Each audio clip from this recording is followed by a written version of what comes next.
গল্প কাজের মেয়ে রেখা। অনামিকা তাড়াতাড়ি করে টিফিন বক্সটা টুটুলের ব্যাগে দিয়ে বলল, নে ব্যাগটা কাঁধে নিয়ে নে। রেখা, যা টুটুলকে স্কুল বাসে তুলে দেয়া। আমি ব্রেড জ্যাম নিয়ে যাব না। তুমি পাস্তা কেন দাওনি মামুনি? কথাটা বলেই পা মাটিতে ঠুকে বায়না শুরু করলো টুটুল। অনামিকা বলল, এত বায়না করো না টুটুল, এবার কিন্তু বাস মিস করবি তুই। রেখা বলে উঠল, কি হতো, ও যেটা চাইছে সেটা দিলে, শুধু শুধু ওকে সকালবেলা তুমি কাঁদালে বৌদি। অনামিকা তখন বলল, তুই আর ওকে আশকারা দিস না তো। আচ্ছা ঠিক আছে, সন্ধ্যাবেলা পাস্তা করে দেবো খন। এবার হ্যাপি আমার টুটুল সোনা? টুটুল ঠোঁট ফুলিয়ে বলল, প্রমিস? অনামিকা বলল, হ্যাঁ হ্যাঁ, এবার যাও, স্কুলে দুষ্টুমি করবে না। রেখা নিয়ে গেল। অনামিকা টেবিলে বসে আনাজগুলো তাড়াতাড়ি করে কাটতে শুরু করলো। রেখা ফিরে এসে বলল, বৌদি, ঘরটাকে আগে ঝাড় দেবো না রান্নাঘরের কাজ করব? অনামিকা বলল, তুই পোস্তটা মিক্সিতে আগে পেস্ট করে দে, তারপর ঘরগুলো ঝাড় দে। কিছুক্ষণ পর রেখা ঝাড় দিতে দিতে কথা বলতে শুরু করলো। জানো বৌদি, দত্তবাড়ির মেয়ের বিয়ে ঠিক হয়েছে। এই এত জিনিস সব সোনার, কি মোটা মোটা ভারী ভারী গয়না। আমি বললাম মেয়ের বিয়ে ঠিক হয়েছে তো আমাকে একটা নতুন শাড়ি দাও, দিল না জানো। ওরা না হাড় কিপটে, কত কাজ আমাকে দিয়ে পাকা দেখার দিন করালো। লুচি বেলালো, ভাজালো, কী সব নতুন নতুন রান্নার পদ হয়েছিল। এক গাদা বাসন কোসন সব মেজে ধুয়ে দিলাম, তাও একটা শাড়ি চাইলাম, দিল না। অনামিকা পেঁয়াজ কাটছিল, চোখে জল ভরে গেছে। রেখার কথা শুনে বলে উঠল, উফ বাবা, কি বকবক করতে পারিস রে তুই। নে নে, তাড়াতাড়ি ঝাড়টা শেষ কর। অনামিকা আবার বলল, ওরা একটু ওই রকমই। একটা বিয়েবাড়ির অনুষ্ঠানে দেখা হয়েছিল, কি বাড়িয়ে বাড়িয়ে কথা বলে দত্তগিন্নি। তা ওদের মেয়ের কোথায় বিয়ে ঠিক হলো রে? রেখা বলল, অত জানি না, সব বলবে নাকি আমায়। তবে শুনেছি বিয়ের পর দিল্লিতে চলে যাবে। অনামিকা কড়াইতে তেলটা দিল আর রান্না শুরু করলো। রেখা হাতে হাত এগিয়ে দিচ্ছে, তারপর বলল, জানো বৌদি, ওই যে গুজরাটি বাড়িটায় কাজ করি না, ওরা না হেব্বি সুন্দর নিরামিষ রান্না বানাতে পারে। আমি জেনে আসবো, তুমি টুটুল বনিকে বানিয়ে দেবে।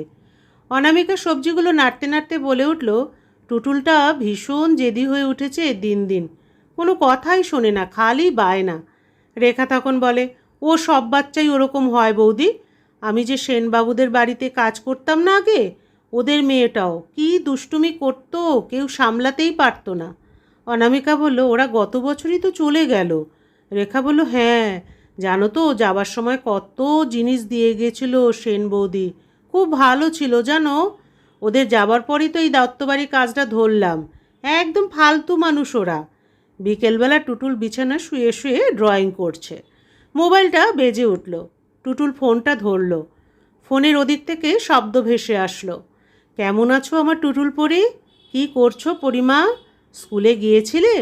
টুটুল সব উত্তর দিল, তারপর বলে উঠল, জানো পাপা, মামুনি আমায় ডল কিনে দিচ্ছে না। তুমি বলো না মামুনিকে। অনামিকা শুনতে পেয়ে ঘরে ঢুকে বলল, আবার বাবার কাছে নালিশ হচ্ছে। বলে ফোনটা টুটুলের কাছ থেকে নিয়ে অনামিকা কথা বলতে শুরু করলো। এই কৌশিক, জানো তো, বিকেলে ভাবছি মায়ের কাছে যাব। দাদাভাই বলল মায়ের শরীরটা নাকি খারাপ করেছে। আচ্ছা, তুমি কি সামনের সপ্তাহে বাড়ি ফিরছো? কয়েকদিন পর সকালবেলা ঘুম থেকে উঠল অনামিকা। ঘড়িতে অনেক বেজে গেছে। রেখা তো আজ এলো না। রেখার কলিং বেল বাজানোর শব্দে রোজ অনামিকার ঘুম ভাঙে। বিছানায় বসে চুলটা বিলি কেটে রেখার কথা চিন্তা করতে করতে তড়িঘড়ি করে উঠল অনামিকা। টুটুলকে রেডি করিয়ে তারপর ওর ব্যাগটা গোছাতে যাবে। টুটুলের বায়না শুরু, আমি চাউমিন খাবো আজ। অনামিকা বলে উঠল, ওহ টুটুল, আজ রেখা আসেনি, দেখছো তো দেরি হয়ে গেছে। টুটুল বলল, মামুনি রেখা দিদি কেন আসেনি, ওর কি শরীর খারাপ? অনামিকা বলল, কি জানি, হবে হয়তো, নাও চলো এবার। সেদিন তখন বিকেল। টুটুলকে গানের ক্লাসে নিয়ে গেল অনামিকা। টুটুলের গান শেখা শেষ হলে ওকে একেবারে বাড়ি নিয়ে ফেরে, আর এই মাঝের সময়টা টুটুলের আরেকটি বন্ধুর মা আর অনামিকা গানের স্কুলে পাশে একটা ছোট্ট পার্কে বসে, আর সময়টা কেটে যায় গল্পেই গুজবে। সেদিনও তাই হলো। টুটুলের বন্ধুর মা বলল, জানো অনামিকা, আমার বাড়িতে যে মেয়েটা কাজ করে, কি মুখে মুখে তর্ক করে জানো। সেদিন প্রায় ঝগড়াই করে বসলো। আচ্ছা বলো, বাড়িতে লোকজন এলে তো একটু বেশি বাসন পড়বেই বলো। তো ওনার মুখ হারি হয়ে গেল। অনামিকা বলে উঠল, আর বলো না, আমারটার কী যে হয়েছে কিছুই বুঝতে পারছি না। 4-5 দিন হয়ে গেল ও আসছে না। টুটুলের বন্ধুর মা বলল, সে কি গো, তাহলে তো খুব অসুবিধা হচ্ছে তোমার। দাদাও তো এখানে থাকেন না, তাই না? অনামিকা বলে, হ্যাঁ, ভীষণ সমস্যায় পড়েছি। আর আমার বরের কথা বলো না, মাসে 2বারের বেশি আসতেই পারে না এখন। ছোট মেয়ে, একা পারা যায় সব বলো? কৌশিকের সঙ্গে রাতে অনামিকার কথা হচ্ছে মোবাইলে। অনামিকা বলল, রেখা তো আজও এলো না, কি করব কিচ্ছু বুঝতে পারছি না। কৌশিক বলল, আচ্ছা, ওর ফোন আছে না? অনামিকা জানায় সুইচ অফ।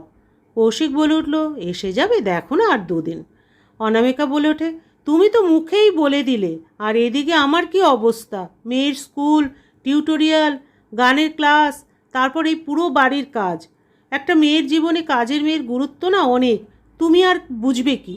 কৌশিক মৃদু হেসে বলল, তুমি এমন করে বলছো যেন একটা মেয়ের জীবনে তার হাজব্যান্ডের থেকেও বেশি দামি বাড়ির কাজের মেয়ে। অনামিকা একটু রেগে বলে উঠল, হ্যাঁ তাই। কৌশিক তখন বলল, আচ্ছা তুমি রাগ করছো কেন? একটা কাজ করলেই তো হয়, তুমি মাকে ডেকে নাও কদিনের জন্য, তাহলে তো অনেকটাই প্রবলেম সলভ হবে। অনামিকা বলল, কার মাকে ডাকবো? তোমার মা তো তোমার ছোট বোনের বাড়িতে, ওর অ্যাডভান্স স্টেজ।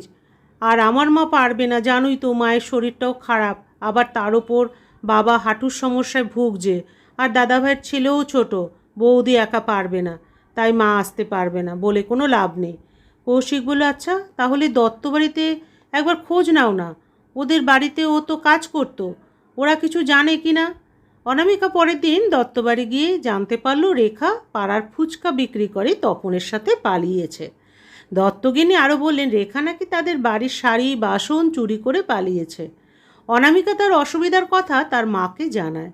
আরও কিছুদিন পর তার বাপের বাড়ির দিক থেকে এক বয়স্ক মহিলাকে নিয়ে আসে অনামিকার দাদা। অনামিকার দাদা জানায়, এই মহিলার নাম সুরমা, স্বামী নেই, ছেলে ও ছেলের বউ আছে। মহিলা খুবই ভালো, পার্মানেন্ট থাকবে, শনি রবি শুধু বাড়িতে যেতে দিতে হবে, আর অনামিকার কোনো অসুবিধা হবে না। কিছুদিনের মধ্যে সুরমার সাথে টুটুলের খুব ভাব হলো। সুরমার কাছ থেকে গল্প শুনে খাওয়া, ঘুমোনো, সব কিছু। অনামিকা খানিকটা নিশ্চিন্ত হলো। এমনিভাবে কেটে গেল 1 মাস। সেদিন শনিবার, টুটুলের স্কুল ছুটি। লুচি খাওয়ার বায়না করলো। অনামিকা বেলে দিচ্ছিল আর সুরমা ভাজছে। টুটুল পা দুলিয়ে খেলতে খেলতে বলে উঠল, মামুনি জানো তো, ম্যাম বলেছে যার প্রজেক্ট বেস্ট হবে সে প্রাইজ পাবে। মামুনি বলো না কী নিয়ে প্রজেক্টটা করব? অনামিকা কথা বলতে যাবে, অমনি কলিং বেলটা বেজে ওঠে। টুটুল ছুটে গিয়েই ডোরটা টানলো আর বলে উঠল, রেখা দিদি তুমি কোথায় ছিলে? জানো মামুনি তোমায় কত খুঁজেছে। রেখা টুটুলের গালটা টিপে আদর করলো। অনামিকা রেখাকে দেখছে। রেখা একটা গোলাপি সিনথেটিক শাড়ি পরেছে, চোখে গাঢ় কাজল, সঙ্গে হাতে এক গাদা কাঁচের চুড়ি, শাখা পলা। অনামিকার দিকে রেখা তাকিয়ে বলল, তুমি রাগ করেছো বৌদি? আমি বলেই যেতাম, কিন্তু তাড়াহুড়োতে বলা হয়নি। অনামিকা বলল, তোকে তো চেনাই যাচ্ছে না, তা এভাবে পালিয়ে যাবার দরকার কী ছিল? বাড়িতে জানিয়েই তো বিয়ে করতে পারতিস। রেখা বলে ওঠে, তপন অন্য জাতের বলে মা রাজি ছিল না, আর ঘরেও কেউ মানছিল না, তাই রান্নাঘর থেকে সুরমা লুচি ভেজে নিয়ে এলো টুটুলের জন্য। রেখা সুরমাকে দেখে বলে উঠল, বৌদি কদিন আমি ছিলাম না, তুমি নতুন লোক নিয়ে নিলে? অনামিকা বলল, কদিন মানে? তুই জানিস কতদিন তুই আসিসনি? আর না বলে যাবার সময় মনে ছিল না? দত্তবাড়ি থেকে জানলাম তুই নাকি শাড়ি বাসন নিয়ে পালিয়েছিস। আমার কতটা প্রবলেম হয়েছিল তুই যাবার সময় ভেবেছিলিস? কি হলো বল? রেখা বলল, বিশ্বাস করো আমি ওদের ঘর থেকে কিছু চুরি করিনি, বিশ্বাস করো। তারপর কাঁদো কাঁদো হয়ে বলল, বৌদি আমাকে আবার কাজে নাও না গো, আমার মার শরীরটা ভালো যাচ্ছে না, আর ভাইটাও পড়ছে, ওদের টাকার দরকার। আমার উপর রাগ করলেও আমি তো মুখ ঘুরিয়ে থাকতে পারি না, আমার রোজগারেই তো আগে সংসারটা ভালোভাবে চলতো, তুমি তো জানো বৌদি। অনামিকা বলল, কিন্তু উনি তো করছেন এখন।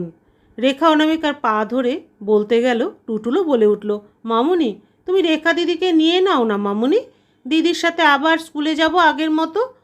অনামিকাও শেষ পর্যন্ত রাজি হয়ে গেল। সন্ধ্যাবেলা অনামিকা ফোনে সব কিছু কৌশিককে জানালো।